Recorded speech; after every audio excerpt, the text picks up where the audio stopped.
Welcome to FootballGameplan.com, where football makes sense. I'm Tyler Mirkovich alongside Emery Hunt Azar, the playbook, bringing you our 2010 season preview for the New Orleans Saints and what great hope and joy they bring to the city and to NFL teams who are in the basement now, can look forward to 3-4 years maybe making a run like the Saints did last year. They started out 13-0. They lost their last 3 games, albeit a couple of them were very, very close. And then they won the Super Bowl. What a ride it was for Drew Brees and Sean Payton. Payton, you know, unbelievable job, offensive mind. Drew Brees, very accurate quarterback. And Pierre Thomas really filled the role from from week 1 to week 17 as a full-time running back who could run between the tackles, really stepped in. Reggie Bush also they let go of Mike Bell, but they have Lionel Hamilton who could also match some people. Keith Evans at fullback is a question mark, but what do you think about the QB run back situation? No, I think Keith Evans, getting him back 100% is key. He was a vital cog to that offense, so getting Keith Evans back is going to prove to be tremendous for that running game and also the passing game because he can catch the football out of the backfield. Running back situation is going to be fine. You replace Mike Bell with Lionel Hamilton. You already proved that Pierre Thomas can be a bell cow for you. Reggie Bush provides what Reggie Bush provides. Just touchdowns. Don't look for anything consistent out of Reggie Bush. It's like, don't look for him to be a running back. Don't look for him to be a wide receiver. Just look for him to make a little bit of everything. Yeah, a little bit of everything. Look for him to make plays. That's all he has to do. That's what they paid him to do. And the quarterback situation is solid as long as Drew Brees back there holding up the football. But keep an eye throughout the preseason on Chase Daniel's progression. I think he's going to be a fine quarterback in this league. Offensive line, unbelievable. Of course, Jamal Brown is out the door. Jermon Bushrod played admirably in his absence last year while he was injured. Carl Nicks and Jari Evans. Evans, more particularly, great set of guards right there. They draft Matt Tennant, but Jonathan Goodwin, a softy veteran at center, and right tackle John Stinchcomb, a very technical right tackle who keeps defenders off Brees. Yeah, that O-line has a lot of depth. Now you look at a camp battle between Charles Johnson, the rookie out of USC, and Jamal Bushrod. Charles Brown, sorry, out of USC, and Jamal Bushrod. Because you look at Bushrod, he got abused in the Dallas game and also was getting abused in the Super Bowl by Freeney. I know Brees was pretty upset that he got slammed to the ground because he got bull rushed by. But overall, he did a good job from season to end. But when it came to it, Bushrod did have problems. Right, he did have problems. That's why you draft a guy like Charles Brown. So I think he's going to do fine.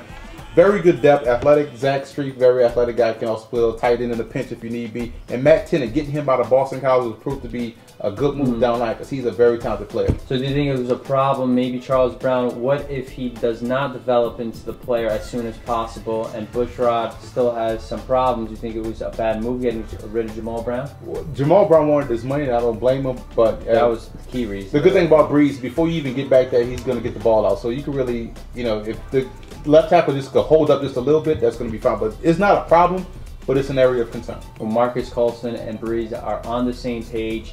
Those back shoulder throws are unbelievable. Colston's got a great body control and a great set of hands. Lance Moore was injured last year, but he could be a solid slot guy. And then Henderson really proving that he's one of the most underappreciated receivers in the league. And Robert Meacham, breakout year, my fantasy guy, really stepped up.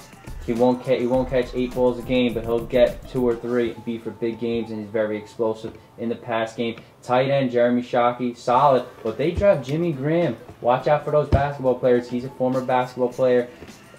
He's not really, you know, all there fundamentally, but once he learns it, he could be a weapon as a tight end. Yeah, Jimmy Graham is going to do fine. I think when you have athletic ability like he does, all he has to do is jump up, catch football. Keep an eye on him. Also keep an eye on wide receiver Rod Harper, a guy that made the team last year but was on IR.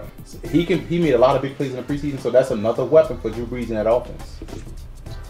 Defensive side of the ball, we know the job that Greg Williams did. All these new defensive coordinators are turning around defenses. They weren't all there, but the interceptions, 3rd in the league with 26, and turnover differential, plus 11, 3rd. Otherwise, they had trouble, 25th total defense, 21st in rushing, 26th in passing. Let's talk about their D-line. Defensive tackle Cedric Ellis, nothing pretty about him, but he gets the job done. Remy Adele, Al Woods, Anthony Hargrove also in that rotation. And they pick up Alex Brown from Chicago and Jimmy Wilkerson, very underrated against a run from Tampa Bay, who will take over for Charles Grant. And, of course, Will Smith on the other end of Wilkerson and Brown. Well, picking up Brown was going to be huge because they needed somebody to rush that passer from the opposite end of Will Smith. So picking up Alex Brown is going to be tremendous.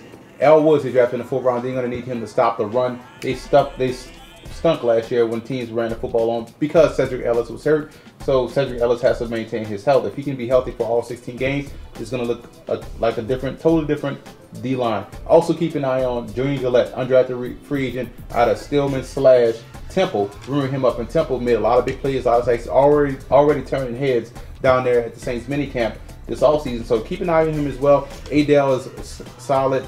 And you also mentioned they got to get more production out of Presley. I mentioned to see how he does this preseason. And also, you mentioned Hargrove, a guy that tremendous story, tremendous athlete, tremendous player for the Saints.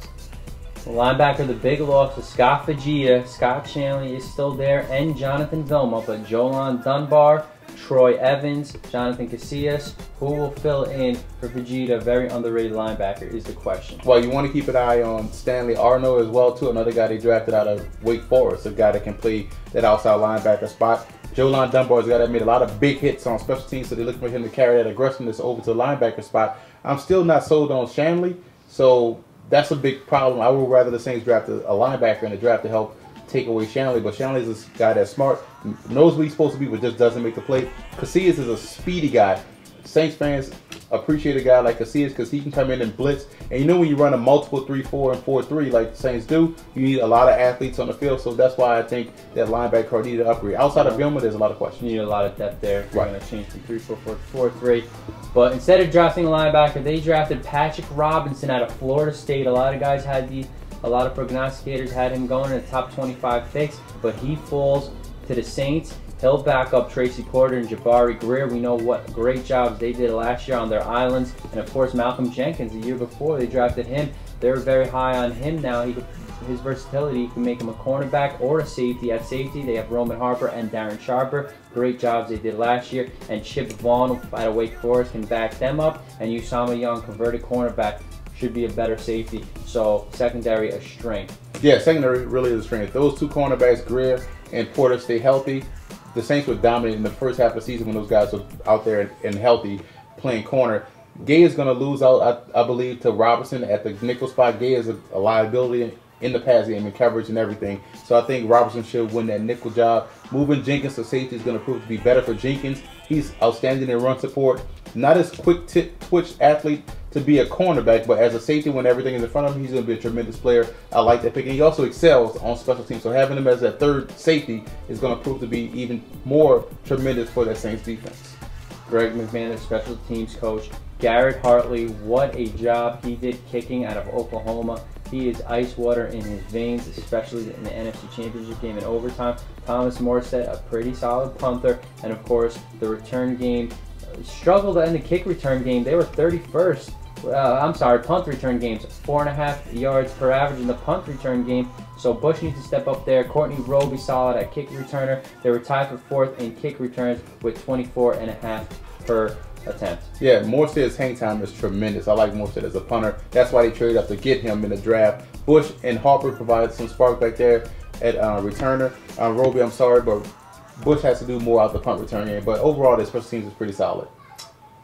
So for the Saints, it looks like Atlanta is going to be in there. Why you think Atlanta and Carolina could be in there, where Tampa Bay has a pretty good, favorable early schedule, but they could fade off. But they could still win some games. They're very young, though. They're for the future.